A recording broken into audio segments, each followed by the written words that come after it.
Hey, third time's a charm, guys. Um, I swear, sometimes I go on here to go live and it tells me there's no connection, and it tells me like my Wi-Fi is not very strong, and none of that is right. Hi, Raising Wildflowers. Just kidding, Raising Wild Ones. Sorry, my eyesight is awful. So let's have a little coffee chat. I do these periodically. Y'all know I love sharing my devotions with you and just whatever I've learned for that day.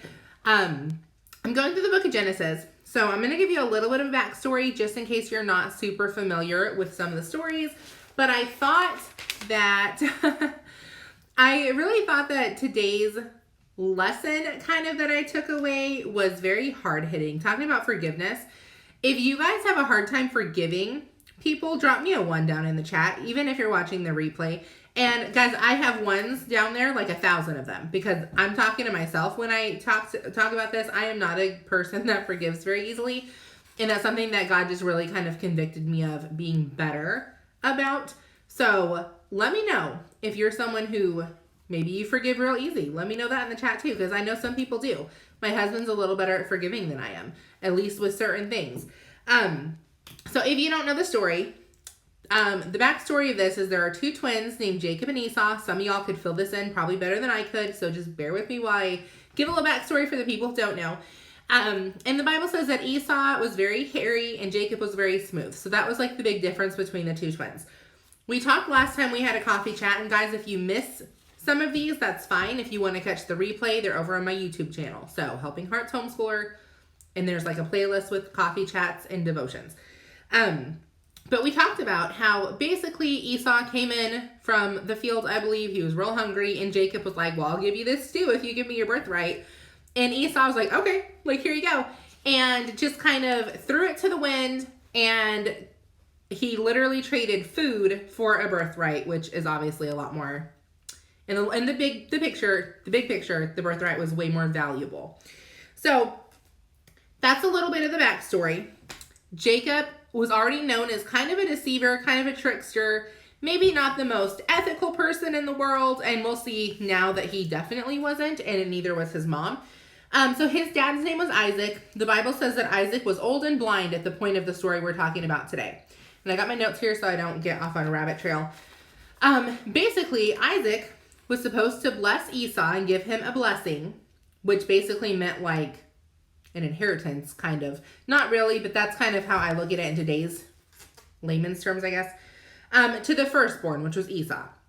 So Isaac told Esau to go kill something and basically make him a meal, come back with this meal, and then Isaac would give him the blessing.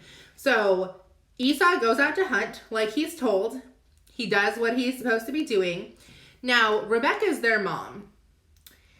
Rebecca is like, hey, Jacob, like your dad's about to give Esau this blessing, but he's out hunting. So what I'm going to do, I'm going to make a meal of venison real quick, which is deer meat. Most of you, I think, already know that, but I know I didn't know that growing up, so it's deer meat. And you're going to deliver the food to your dad. You're going to say you're Esau, and he's going to bless you instead. So the first thing we pick from this story is your kids learn things from you, because the mom be kind of sketch, and now the kids kind of sketch, right? So that was the first thing I kind of picked up, is like, ooh, like my kid is picking up my habits, and yeah, we're going to be more careful about that. So the food is prepared, and Jacob's like, Mom, but I'm not hairy. Like, I don't have any hair in my arms. And Rebecca, good old trickster Rebecca, is like, that's okay. We'll just put some like animal fur on your arms. Your dad will never know. Like telling this kid, and I guess he's not a kid, he's a man at this point, but telling this man how to go like trick his dad. His old blind dad. Like, who does that? So he does. Jacob goes in and Jacob goes in and he gives his dad the food. And Isaac's like, but you sound like Jacob. Are you sure that you're Esau? And Jacob's like, yeah, feel me, I'm hairy.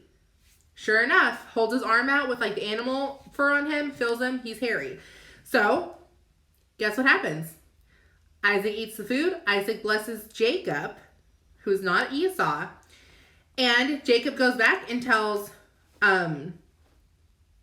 Rebecca, like, hey, it worked. Well, this time Esau comes in, with the food that he was told to go make and prepare for his dad, says, hey, Dad, I'm here. Like, I'm ready for my blessing. And Isaac goes, I just blessed you. No, Dad, no, you didn't. Isaac, no, I did. And then he realizes what happens. He's like, I'm so sorry. Like, I gave the blessing to your brother. He tricked me. Esau's like, well, do you have anything left for me? No, you have one blessing. That's it. You already gave it away. So at this point, Jacob runs for his life. Jacob's like, crap, my brother's about to kill me. Like, and rightfully so, because I just screwed him out of everything, like all of his inheritance. So he runs. Now, this is where the story picks up today. So we just learned how Jacob was a trickster. Jacob was very manipulative and very sketchy and kind of screwed people over, right? So now Jacob meets this woman named Rachel, and he wants to marry her. So he does what he's supposed to do. He goes to Rachel's dad and is like, hey, your daughter's gorgeous. Like, I want to marry her. I want your blessing. What would you like me to do? And Rachel's dad says, work for me for 7 years, and then I will let you marry Rachel. So Jacob works hard for 7 years, comes to the wedding day. And now I'm assuming, I'm assuming at this point that back in the day, they're like, the women are dressed from head to toe. You can't see them at all, because the Bible says they get married, and then the next morning he wakes up and realizes he didn't marry Rachel. He married Leah, which is Rachel's sister. So again, I'm assuming they're covered head to toe. I don't know if back in the day, like the honeymoon thing wasn't a thing, because I don't know how you would not know it's not your wife, or the voice. I don't know. You know what I'm saying? I don't know if there was like no lights. Maybe they just like slept in silence. I have no idea. That's the first thing my mind is like, how did you not know that you like married the wrong person? But the Bible says that's what happened. So he wakes up. Jacob is mad, and rightfully so. Like, when he comes and he confronts Rachel's dad about it, Rachel's like, oh, well, it's customary for the older daughter to get married first, so that's why you married Leah. Now, first off, that is not an answer that would make me like, oh, I get it. That's fine. Like, I totally understand that. Like, no, you just tricked me into marrying somebody. So the dad makes him work for another 7 years to finally marry Rachel, which, that's a whole thing in itself. But the point of the story is Jacob was tricked and Jacob was mad. But like, bro, you got what was coming to you. You tricked your brother multiple times, but like the big one is the birthright, or the big one is the blessing rather. How are you going to be mad that somebody tricked you when you went around tricking people? And today's society, I think pretty much all of us would be like, oh, we've never done anything that bad. Like, we've never tricked someone into marrying the wrong person. We've never tricked somebody into like stealing all of their inheritance, again, for lack of a better term. But, and I'm not saying two wrongs make a right. Okay, this is not about victim blaming. This is not about like the extremes of things that people do to us or abuse or anything like that. I'm just saying, like, this is a story for our everyday life. I hope everyone watching that understands this. Two wrongs, again, don't make a right. I'm not justifying anybody's actions. I'm specifically talking to you and about us in our own heart and, examining our own heart about forgiveness. Because how many times do we go around and we gossip about people and we say bad things about people, and they may not be the extreme, but even something just to the point of, oh yeah, did you see like the shirt that she was wearing? Like, does she not know that that does not fit her anymore? Like, her belly got a little bit bigger than last year. Or, girl, did you see those shorts? Like, how short those shorts are? She should be ashamed. I'm talking like stuff like that, which I think we can all raise our hand that we have been there and done that. Then we find out someone talked bad about us, regardless what area of life it was in, and we get mad. We're like, oh, how dare she? Like, ooh, I'm about to hold my earrings, We get irritated. Why? We're doing it, so why would they not do it? The same with anger outbursts. That's something that I know I work really, really hard in this area.